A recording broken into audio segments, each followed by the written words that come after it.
KL Rahul ने भैया मुकम्मल कर लिए हैं 500 रन्स इस इंग्लैंड और जो इंडिया की टेस्ट सीरीज में चल रही है।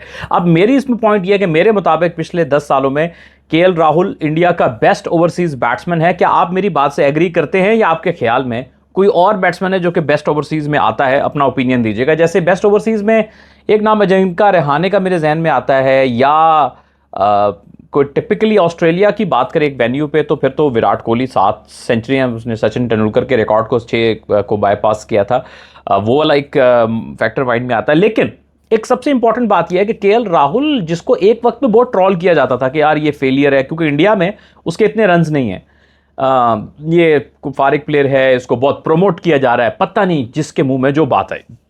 अब यही डिफरेंस है, आपके इंडिया में देखने वाले जितने दोस्त हो, आप लोग जरा अपना ओपिनियन दीजिए। यही होता है, इंडिया बहुत बड़ा मुल्क है, 1.5 अरब का जो कंट्री है या उससे भी ज़्यादा, कि उसमें बहुत सारे इंटेलेक्चुअल्स भी होंगे लेकिन बहुत सारे जज्बाती फैंस भी होंगे। अब जज्बाती फैंस क्या कह रहे थे केएल राहुल को, ज़रा सुनिएगा, बात बहुत इंपॉर्टेंट है आखिर तक। जज्बाती फैंस उस सारे एरा में ये फारिक प्लेयर है, ये पता नहीं क्या पर्ची है इसकी या क्या सिफारिश है, ये फेल भी होता है, इसको खिलाई जा रहे हैं। मैं इस पे सपोर्ट करूंगा बीसीसीआई को और मैं उसको थम्स अप करना चाहूंगा। देखो, उस फेलियर जब आता है ना, वो फेलियर के ऊपर सारे ही कहते हैं आप खराब हो, आप ठीक नहीं खेल रहे हो, आप ऐसे हो, आप वैसे हो, वो सभी कहते हैं। उस फेलियर में आपके अंदर के अच्छे प्लेयर को जानना और जानकर आपको बैक करना, ये होता है दूर अंदेश। और जो बड़े रेस के घोड़े होते हैं ना, वो जो सही समझदार लोग होते हैं, वो ये वाला काम करते हैं जो केएल राहुल के साथ किया। अब आप देखो तो केएल राहुल ने बाहर जाकर, इंडिया से बाहर जितनी अच्छी क्रिकेट खेली है, और वो मतलब इंडिया में बहुत कम प्लेयर्स ने खेली है, ठीक है। अब आप देखो साउथ अफ्रीका में उसके रन्स हैं, इंग्लैंड में उसने बहुत अच्छा परफॉर्म किया, ऑस्ट्रेलिया में भी ठीक परफॉर्म करके आया है। तो सबसे बड़ी वजह क्या है? उसका डिसिप्लिन, बॉल को लीव करने का, उसकी जजमेंट, किसको खेलना है किसको छोड़ना है, और उसका वेट करना है सही गेंद के ऊपर, कब अटैक करना है कब डिफेंस करना है। और केएल राहुल का जो ये है कि टेम्परामेंट बहुत आउट क्लास किस्म का। ये आजकल के जो नए लड़के आ रहे हैं ना, दे आर स्ट्रोक प्लेयर्स।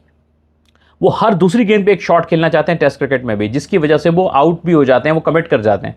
ये जो ओल्ड फैशन क्रिकेट होती है ना, कि गेंद को लीव करना, कब रोकना है कब खेलना है, ये बड़ा कम रह गया है। और दुनिया के जो सिर्फ कुछ प्लेयर रह गए जो अभी भी इस आर्ट को लेकर जिंदा है, उनमें से एक है केएल राहुल। तो इसलिए आपको बहुत खुश होना चाहिए कि आपके पास एक ऐसा प्लेयर है। अच्छा, अब देखने को एक आम बंदा उठेगा, वो एक स्टैट देखेगा, यार केएल राहुल कहां से अच्छा प्लेयर आ गया, उसकी तो 35 की फर्स्ट क्लास एवरेज है। ये हेयर्स कम्स द डिफरेंस, 35 की टेस्ट एवरेज है।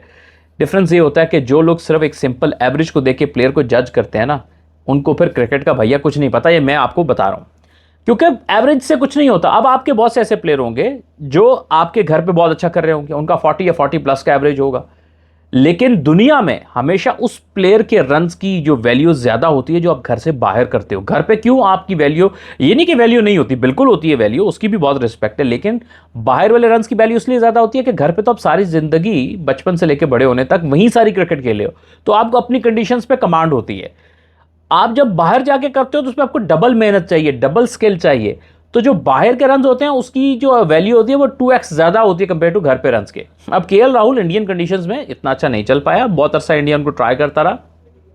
अब उनको समझ आया कि नहीं भाई, ये बंदा बाहर के कंडीशंस में ज्यादा अच्छा है, जहां थोड़ा बाउंस होगा, मूवमेंट होगी, ये और अच्छे से रिएक्ट करता है। और क्या खूब रिएक्ट किया और क्या अच्छा खेला। मेरे ख्याल में, मेरी नजर से देखे होगे ना, तो इसकी एवरेज 35 नहीं, इसकी एवरेज में मुझे 50 की लगेगी, जिस तरह के रन इसने करके दिए इंडिया को। तो इसलिए सिर्फ एवरेज से नहीं, एवरेज से प्लेयर जानोगे तो फिर तो प्लेयर ही नहीं पकड़ पाओगे। पुराने दौर में तो बॉलर भी बहुत खतरनाक थे, पुराने दौर में तो बैट भी बड़े पतले थे, उस पर तो शॉट ही इतनी आसानी से नहीं लगता था, बाउंड्रीज भी बड़ी थी, पिचेस भी मुश्किल थी, तो वहां तो इतनी एवरेजेस नहीं होती थी। अब तो थोड़ा सा भी अच्छा प्लेयर हो तो अपने घर पे रन ज्यादा करके वो 50 तक एवरेज पहुंचा देता है टेस्ट क्रिकेट में। तो ऐसा नहीं है, एवरेजेस को ऐसे नहीं देखना चाहिए। लेकिन a great respect for KL Rahul. यार क्या कमाल बंदा है, आई लव हिम।